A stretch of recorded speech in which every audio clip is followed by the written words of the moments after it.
Loss of profit loss of profit से 2 marks का theory and 15 marks का Sam's आने वाला है। 2 मार्क्स का थ्योरी एंड 15 मार्क्स का साम्स आने वाला है, ठीक है। एंड ये लॉस ऑफ प्रॉफिट से कुछ स्टेप हम लोगों को देखना होगा, और ये लॉस ऑफ प्रॉफिट से मोटा मोटी इतना ही साम्स आया हुआ था। ओके,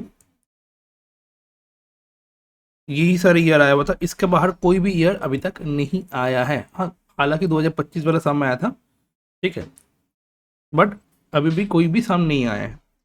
एंड 15 मार्क्स इस चैप्टर से तुम लोग एक्सपेक्ट कर सकते हो। तो what is loss of profit? जब हम लोग की गोडाउन में या फिर कम जगह पे आग लग गया ना, ठीक है, उस जगह पे क्या हुआ, मेरा तो स्टॉक तो गया, स्टॉक का तो लॉस हुआ ही हुआ है, साथ साथ वो जो बिजनेस चल रहा था नॉर्मली, वो बिजनेस के नॉर्मली चलेगा, कुछ दिन के लिए तो इफेक्ट पड़ेगा, एंड उस इफेक्ट के कारण क्या हो जाएगा, उस इफेक्ट के कारण होगा तुम्हारा लॉस ऑफ प्रॉफिट, मतलब प्रॉफिट भी हैम्पर करेगा। क्यों? बिकॉज नॉर्मली जैसे बिजनेस करते थे वैसे नहीं कर सकते हैं, उस जगह पे आग लग गया है, सब सामान इधर उधर बिखरा पड़ा रहेगा, तो वो जो लॉस है प्रॉफिट का, उसका भी हम लोग इंश्योरेंस क्लेम ले सकते हैं, अगर मैं पॉलिसी बना के रखूँ लॉस ऑफ प्रॉफिट का। तो उस लॉस ऑफ प्रॉफिट का इंश्योरेंस क्लेम लेने का कैसे प्रोसीड्यूर है, वो यहाँ पे स्टेप में बताया गया है। तो क्या लिखा हुआ है, whenever there is fire then apart from stock loss there is also loss of profit during period of renovation. Such loss of profit can be claimed from insurance company, वो हम लोग claim कर सकते from the insurance company. Following steps applied for calculation of claims. हम लोग ये following step apply करेंगे calculation claim के लिए, ठीक है। क्या लिखा हुआ था यहाँ पे, following steps are applied for calculation of claims. कितना सारा स्टेप है, step 1, step 2, step 3, step 4, step 5, step 6, total 6 step, सम खत्म। First calculate the short sale, calculate the short sales. जो स्टैंडर्ड सेल्स है, मतलब नॉर्मल जो सेल है, अगर आग नहीं लगता जो सेल होता है उसको हम लोग बोलते हैं स्टैंडर्ड सेल्स, ठीक है। पिछले साल वाला जो स्टैंडर्ड सेल है, नेक्स्ट ईयर में वो स्टैंडर्ड सेल थोड़ा बढ़ भी सकता है, थोड़ा घट भी सकता है, उसको हम लोग बोलेंगे ट्रेंड, एड या लेस। और जिस बार आग लगाए, जिस टाइम में आग लगाए, उस टाइम का जो सेल है उसको हम लोग क्या बोलते हैं, एक्चुअल सेल है। स्टैंडर्ड से एक्चुअल माइनस करेंगे तो क्या मिल जाएगा, शॉर्ट सेल मिल जाएगा। ओके, तो trend will be given in the question और it will be calculated by using following formula. whenever data is available for calculation of trend, अगर डेटा अवेलेबल होगा तभी जाके तुम ये निकाल सकते हो। ट्रेंड परसेंटेज कैसे होगा, current period sale minus previous period sale divided previous period sale into 100। For example previous year में किसी बच्चे को क्लास 11 में सपोज अकाउंट्स में 100 में 50 मिला, अभी उस बच्चे को 80 मिला, तो 80 माइनस 50 डिवाइड बाई 50 इंटू 100, तो परसेंटेज मिल जाएगा कि कितना परसेंट से उसका इंक्रीज हुआ। क्लियर? तो ऐसे करके हम लोग ट्रेंड परसेंटेज निकालने वाले। Considered current period which is not affected by period fire, मतलब ये करेंट पीरियड में जो है वो अफेक्टेड बाई फायर नहीं होना चाहिए। Okay, next, standard sales means sales during the previous year in the same corresponding period. What is standard sales? ये वाला अगर तुम देखोगे, ये वाला, ठीक है, जो यहाँ पे किया हुआ है ये बहुत ही इंपॉर्टेंट है, अच्छे से इस चीज को देखना। मेरा प्रीवियस ईयर यहाँ से शुरू हुआ, यहाँ पे खत्म हुआ, ठीक है, फिर नेक्स्ट साल शुरू हो गया, नेक्स्ट साल चल रहा है चल रहा है चल रहा है चल रहा है चल रहा है चल रहा है चल रहा है चल रहा है चल रहा है चल रहा है चल रहा है, और एक दिन अचानक से गोडाउन में तुम्हारा क्या लग गया, भयानक वाला आग लग के एंड धुआं धुआं हो गया, सब जगह से धुआं निकल रहा है, ठीक है, क्लियर हुआ। एंड यहाँ पे फिर पीरियड शुरू हुआ जो कि आफ्टर द फायर है। तो आग लगने के बाद जो पीरियड है उसको हम लोग क्या बोलेंगे, इफेक्टेड पीरियड। क्या बोलेंगे, इफेक्टेड पीरियड। जिस दिन आग लगाए उसको बोलेंगे क्या, डेट ऑफ फायर। एंड उस इफेक्टेड पीरियड में जो सेल हुआ है उसको हम लोग क्या बोलेंगे, एक्चुअल सेल। सेम फिर इसके कॉरेस्पॉन्डिंग में एक सेल आएगा, है कि नहीं, मतलब इसके कॉरेस्पॉन्डिंग में सेम डेट आता है। अभी कौन सा दिन चल रहा है, आज है तुम्हारा 29 जुलाई, ठीक है। तो पिछले साल में 29 जुलाई नहीं आया था क्या, आया था ना। तो मतलब इस पीरियड, जो पीरियड का जो एक्चुअल सेल है उसके कॉरेस्पॉन्डिंग प्रीवियस ईयर में भी कुछ है, तो वही स्टैंडर्ड सेल हो जाएगा। सपोज आग लगाए 1 अगस्त को, ठीक है, एंड इफेक्टेड पीरियड है तुम्हारा 30 सितंबर तक।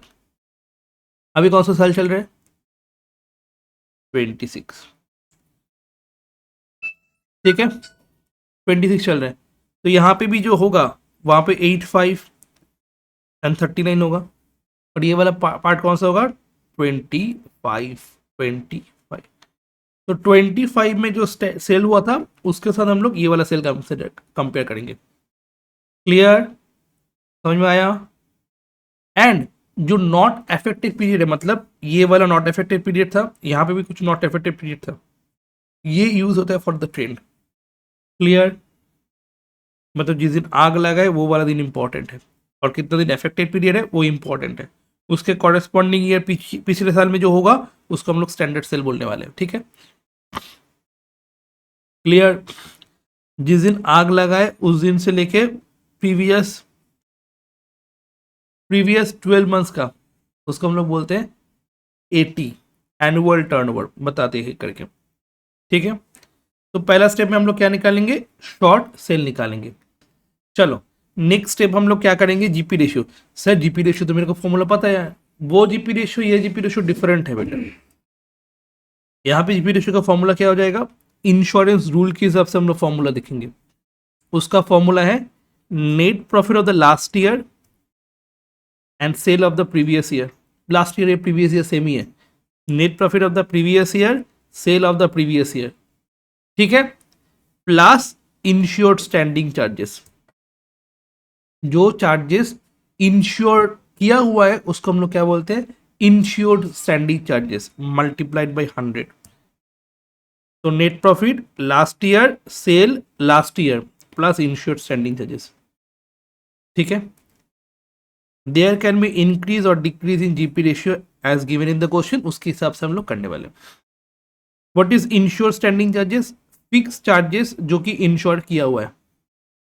फिक्स चार्जेस मतलब administrative expenses, finance expenses, selling expenses, अगर फिक्स्ड हुआ तो फिक्स्ड एक्सपेंसेस जो इंश्योर किया हुआ है उसको हम लोग क्या बोलेंगे, इंश्योर्ड स्टैंडिंग चार्जेस।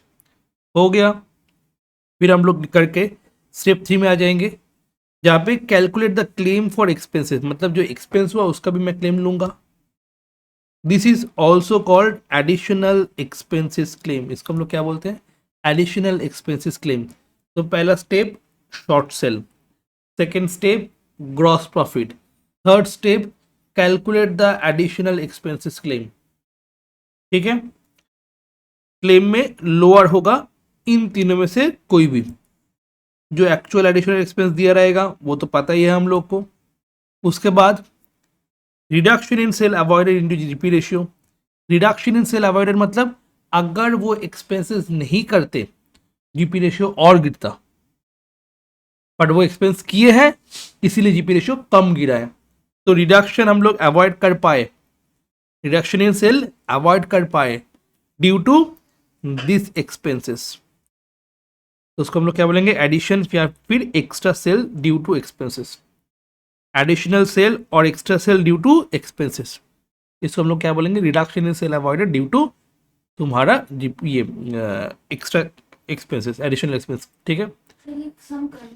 हाँ इजी है, तुमको लग रहा है बहुत टफ है, एकदम भी नहीं है, बहुत इजी है, बस डेट के हिसाब से बैठाओगे सम हो जाएगा, ठीक है। Next one, actual expenses multiplied by NP ensure standing charges, NP ensure standing charges, मतलब ऊपर नीचे दोनों ही सेम है, ठीक है, खाली एक जगह पे डिफरेंस है, कौन सा वाला, uninsured standing charges different, is not applicable when all standing charges are covered by insurance. ये वाला हम लोग नहीं करेंगे अगर सब जो भी स्टैंडिंग चार्जेस है वो सब इंश्योर्ड है, तब जाके ये वाला फॉर्मूला अप्लाई नहीं होगा।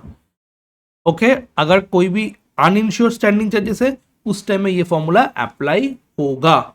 अब इसमें से जो तीन में से जो लोअर होगा वही हम लोग लेने वाले। बहुत अच्छे से स्टेप वाइज लिखा हुआ है, ये स्टेप अगर करते जाओगे सम हो जाएगा, उसके बाहर कुछ नहीं आने वाला है। ठीक है, नेक्स्ट है 80। यहाँ पे देखो, यहाँ पे दिया हुआ है तो 80 एंड 80। 80 मतलब annual turnover. What is annual turnover? जिस दिन आग लगाए उस दिन से लेके उसके previous 12 months, sale of 12 months before the date of fire, मतलब डेट ऑफ फायर से प्रीवियस 12 मंथ्स। उस 80 के साथ अगर ट्रेंड को जोड़ दोगे जो आएगा उसको हम लोग क्या बोलेंगे? Adjusted annual turnover when trend is adjusted with 80। 80 के साथ अगर ट्रेंड ऐड कर दोगे तो क्या हो जाएगा? 80 आ जाएगा। तो 80 equals to 80 when there is no trend. अगर ट्रेंड ही नहीं है तो 80 और 80 सेम होने वाला। Step 4, calculate the total loss. मेरे को शॉर्ट सेल पता था स्टेप 1 से, यस और नो। स्टेप 2 से जीपी रेशियो पता था, यस और नो। दोनों को मल्टीप्लाई करो, क्लियर। स्टेप 3 से एडिशनल क्लेम पता था, समझ में आ गया। एंड सेविंग इन स्टैंडिंग, ये दिया हुआ है, स्टैंडिंग चार्जेस माइनस करोगे तो टोटल लॉस आ जाएगा। अब देखोगे इंश्योरेबल वैल्यू कितना है। 80 इंटू जीपी रेशियो करोगे तो इंश्योरेबल वैल्यू आ जाएगा। फॉर्मूला ऑफ दिस मतलब average clause is applicable when policy value is less than insurable value. अगर पॉलिसी वैल्यू लेस है इंश्योरेबल वैल्यू से, देन ये फॉर्मूला अप्लाई होगा। पॉलिसी वैल्यू सपोज 30,000 है और इंश्योरेबल वैल्यू सपोज 25,000 है, ठीक है। ये फॉर्मूला अप्लाई होगा कि नहीं होगा? अप्लाई होगा कि नहीं होगा ये फॉर्मूला? चल इसे कंसेप्चुअली बताओ, लिखा हुआ है तो फ्रॉम द फॉर्म। क्या 25,000 क्या है? इंश्योरेबल वैल्यू 25,000 है और पॉलिसी वैल्यू 30,000 है। नहीं नहीं होगा, क्यों? बिकॉज अगर पॉलिसी वैल्यू कम होगा, इंश्योरेबल वैल्यू ज़्यादा होगा, देन तुमको ये वाला फॉर्मूला अप्लाई करना होगा। मतलब इंश्योरेंस तुमको करना था 30,000 का, बट तुम पॉलिसी लेके रखे हो 25,000 का, कम है ना। ये इतना 6 स्टेप में तुम्हारा साम खत्म। अब एक एक करके साम देखेंगे तो समझ में आएगा। तो ये सारा सम्स है तुम्हारा ईयर में आया हुआ था, ओके। और कुछ सम्स हम लोग यहाँ पे लिख के रखे, यहाँ पे सब कुछ लिखा हुआ है, ठीक है, डन। यहाँ पे बहुत सारी चीज़ यहाँ पे लिखा हुआ है, ये सारा सम्स हम लोग करने वाले हैं, ओके। फर्स्ट क्वेश्चन अच्छे से बोलोगे, यहाँ पे डेट का खेला है खाली, इतना सारा डेट रहेगा दिमाग खराब होने वाला है, बहुत सारा डेट रहेगा यहाँ पे, ठीक है। ये डेट वो डेट सब कुछ, तो इसीलिए यहाँ पे डेट इंपॉर्टेंट है। हम लोग को डेट अच्छे से देख के फिर करना होगा, ओके।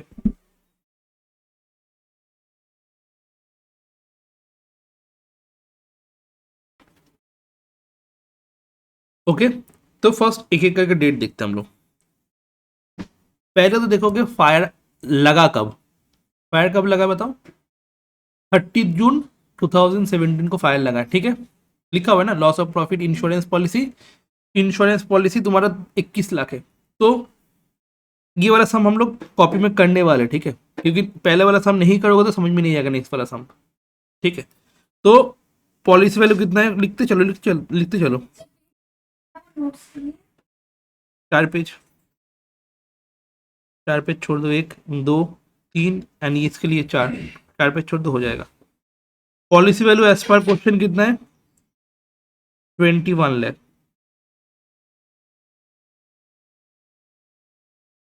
डेट ऑफ फायर कितना है?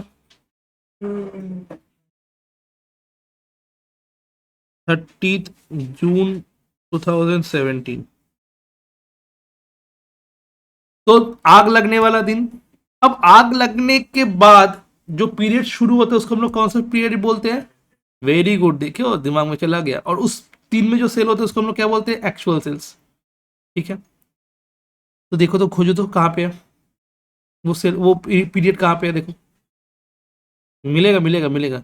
30 जून 17 को हम लोग ऐसे भी बोल सकते हैं ना,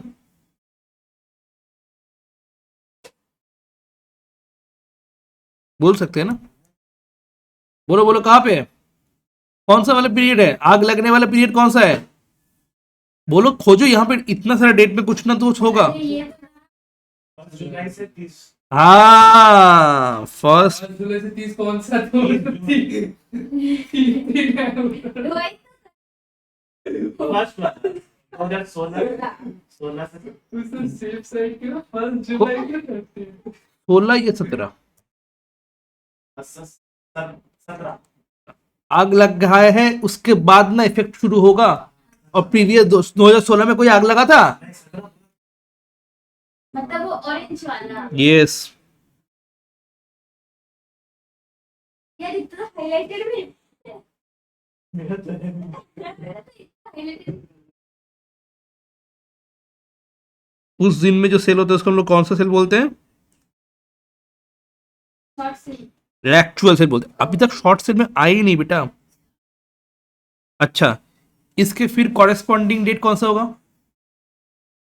तो 12 महीना पीछे अरे भाई 12 महीने पीछे नहीं होगा, 1717 है ना, 16 कर दो खत्म।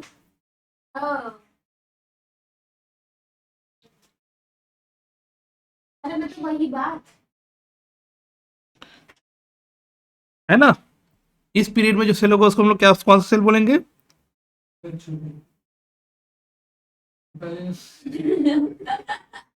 Standard sale. कौन सा सेल बोलेंगे इसको?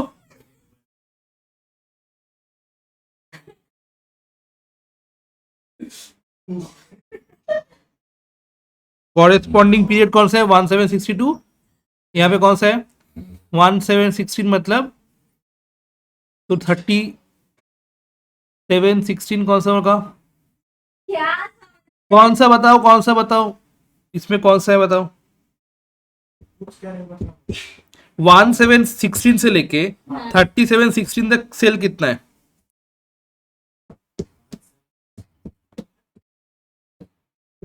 ये 5 लाख कहाँ पे लिखा हुआ है? प्रॉफिट प्रॉफिट दिया हुआ है बेटा। क्या बोले सेल स्टैंडर्ड सेल कितना है? 70 लाख वो तो सेल दिया हुआ है पूरा साल का, 31 मार्च 17 तक।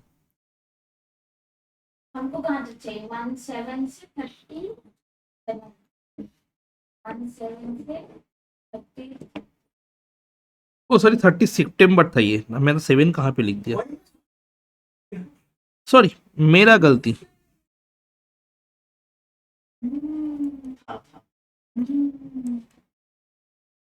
लो बताओ, सॉरी मेरा मेरा गलती है। बताओ कहाँ पे है?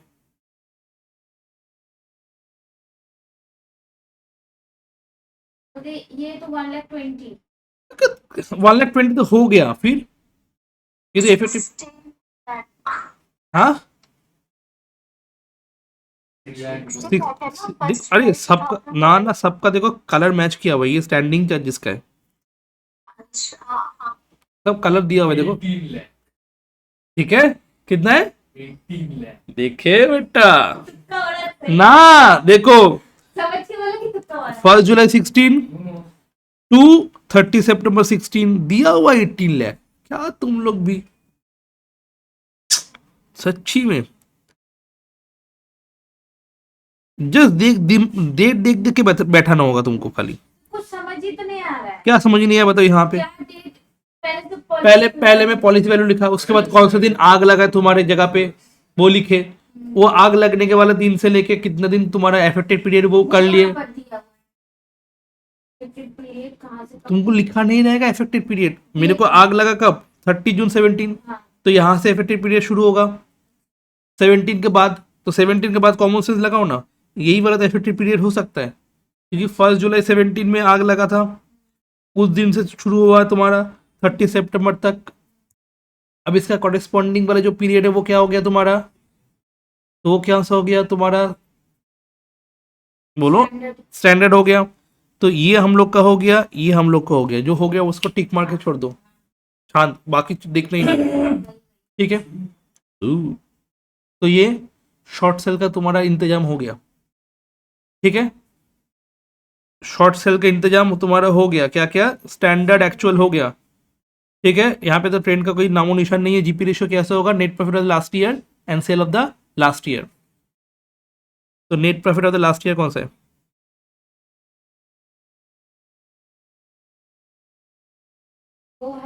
18 नेट प्रॉफिट कहाँ पे, the period of month। कहाँ पे तुम्हारा 18 लाख दिया हुआ है, तुम क्या बोल रहे हो बेटा। ये तो बोला 12 महीना पीछे का ना। लास्ट ईयर का मैं नेट प्रॉफिट पूछा था, लास्ट ईयर का नेट प्रॉफिट कितना है, नहीं लास्ट ईयर नेट प्रॉफिट कौन सा बोल, लास्ट ईयर का नेट प्रॉफिट कितना है, दिया हुआ है प्रॉफिट 31 मार्च 17 का, 31 मार्च 17, एंड उसी साल का सेल कितना है 31 में 17, 70 lakh. Net profit ended 31 March 17,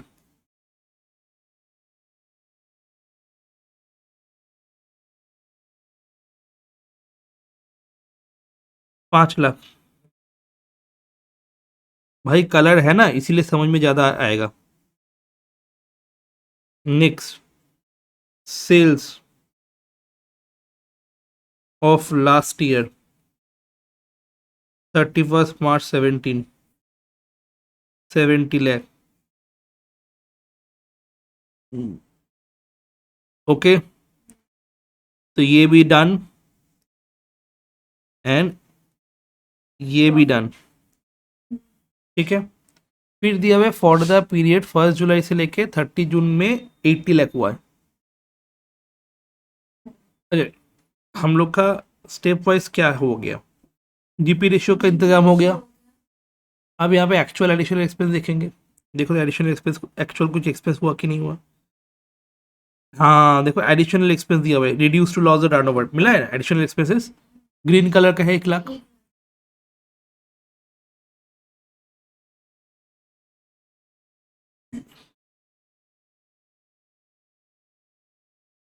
green colour का एडिशनल एक्सपेंस है,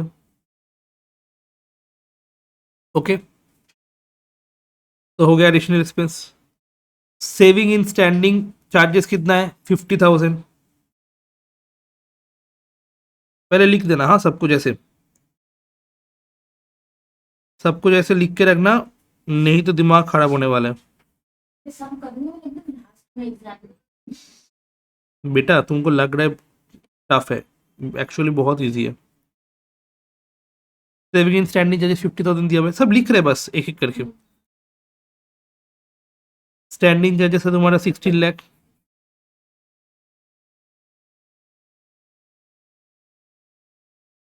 नहीं 50,000 कहाँ से आया? सेविंग्स लिखा हुआ था। स्टैंडिंग चार्जेस कितना है तुम्हारे यहाँ पे 16 लाख,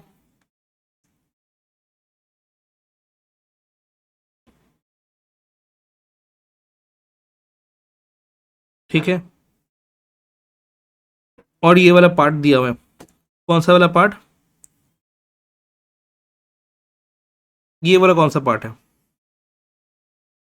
80 लाख, ये वाला कौन सा पार्ट है,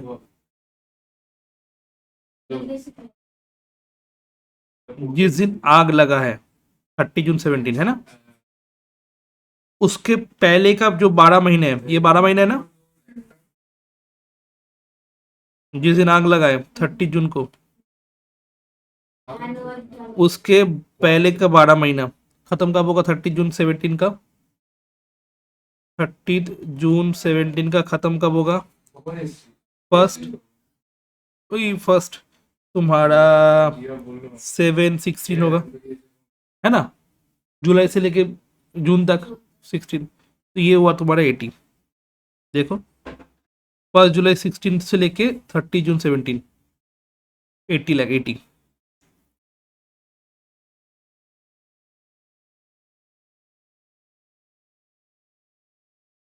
eighty equals to 80, why because trend नहीं है।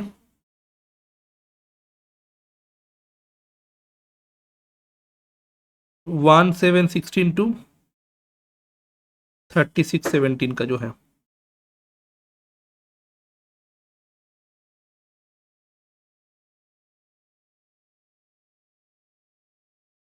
क्लियर। पहले तो एक बार ये लिख लो, अब क्वेश्चन देखना ही नहीं है, अब क्वेश्चन में जो भी है वो देखना ही नहीं है। अगर कोई क्वेश्चन पढ़ता है वो बेवकूफ होगा।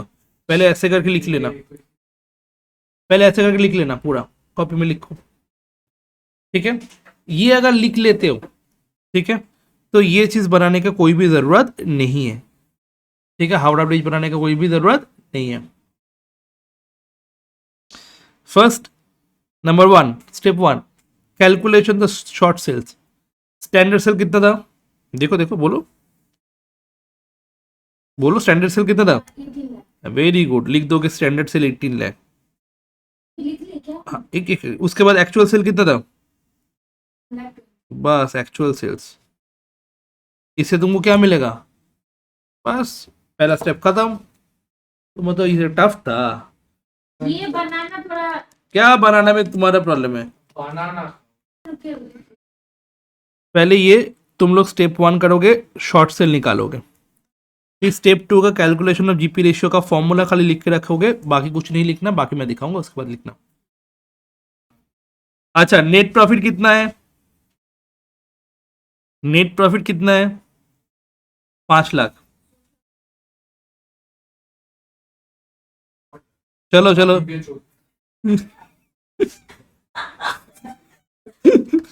तो नेट प्रॉफिट मेरे को पता है। अच्छा, सेल मेरे को पता है कितना, 70 लाख हो गया।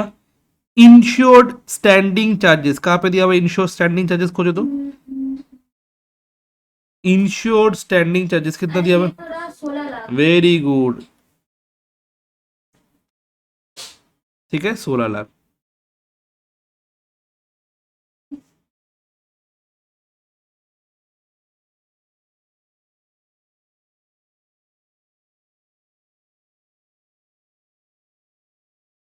ठीक है, सेकेंड स्टेप खत्म, जीपी रेशियो निकल गया। Allowable additional expenses, lower of the following. Number 1 actual additional expense, कितना एक्चुअल एडिशनल एक्सपेंसेस? 1 लाख मिला है। एक्चुअल एडिशनल एक्सपेंस कितना है? 1 लाख मिला है। और क्या हो रहा है? Reduction in sale avoided due to GP ratio. तो reduction in sale avoided due to GP ratio कितना है? रिडक्शन इन सेल, ये सेल नहीं होता अगर ये एडिशनल एक्सपेंस नहीं करते। तो कोई सेल ऐसा दिया हुआ है? नहीं। तो हम लोग क्या बोलेंगे? एक्चुअल सेल्स को ही reduction in sale avoided due to GP ratio बोल देंगे। क्लियर? मतलब ये 1,20,000 होता भी नहीं अगर ये एडिशनल एक्सपेंस नहीं करते तो। क्लियर? मतलब कुछ भी हाँ, अगर रिडक्शन इन सेल दिया रहता तो वही लेते, बट यहाँ पे नहीं दिया हुआ इसीलिए ये। तो रिडक्शन इन सेल्स अवॉइडेड, ये सेल हुआ है और जीपी रेशियो ऊपर से मिला है 30%। और नंबर 3 में क्या होता था? ये फॉर्मूला नेट प्रॉफिट बाई तुम्हारा insured standing charges, net profit uninsured standing. यहाँ पे कोई अनइंश्योर स्टैंडिंग चार्जेस दिया हुआ था? नहीं। यहाँ पे अनइंश्योर स्टैंडिंग चार्जेस कुछ दिया हुआ था? नहीं, सब इंश्योर स्टैंडिंग चार्जेस है। अनइंश्योर्ड नहीं दिया हुआ था, इसके कारण हम लोग वो वाला थर्ड वाला फॉर्मूला नहीं लिखने वाले, इन दोनों में से कोई भी एक लेने वाले। क्लियर? तो थर्ड वाला चीज फॉर्मूला कब आने वाला है? अगर अनइंश्योर स्टैंडिंग चार्जेस है। इस क्वेश्चन में कोई भी अनइंश्योर स्टैंडिंग चार्जेस नहीं था, इसलिए पूरा लिख दिया। चलो,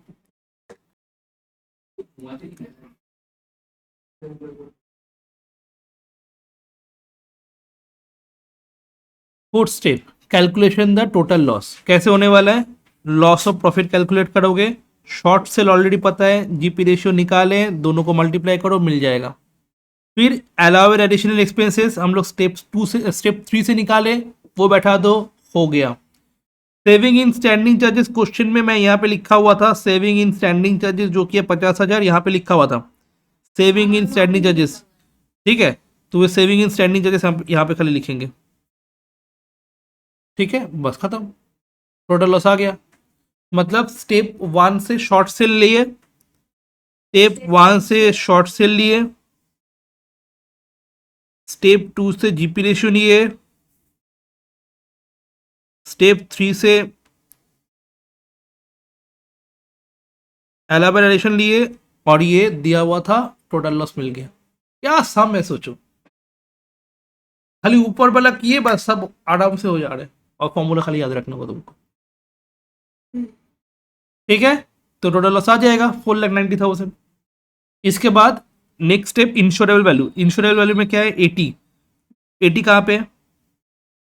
80 लाख। 80 कितना है 80 लाख, 80 इंटू जीपी रेशियो, ठीक है 24 लाख। तो मेरा 24 लाख इंश्योरेबल वैल्यू है एंड पॉलिसी वैल्यू कितना था? तो पॉलिसी वैल्यू कम है या ज़्यादा है? इंश्योरेबल वैल्यू मतलब इंश्योरेंस करना था 24 लाख का, इनकम पॉलिसी कितना किया 21 लाख, तो कम ही है। तो formula of average clause applicable because insurable value ज़्यादा है पॉलिसी वैल्यू से। तो फॉर्मूला क्या है? Total loss policy value insurable value. तो टोटल लॉस यहाँ से मिला है स्टेप 4 से। टोटल लॉस कहाँ से मिला है? स्टेप 4 से।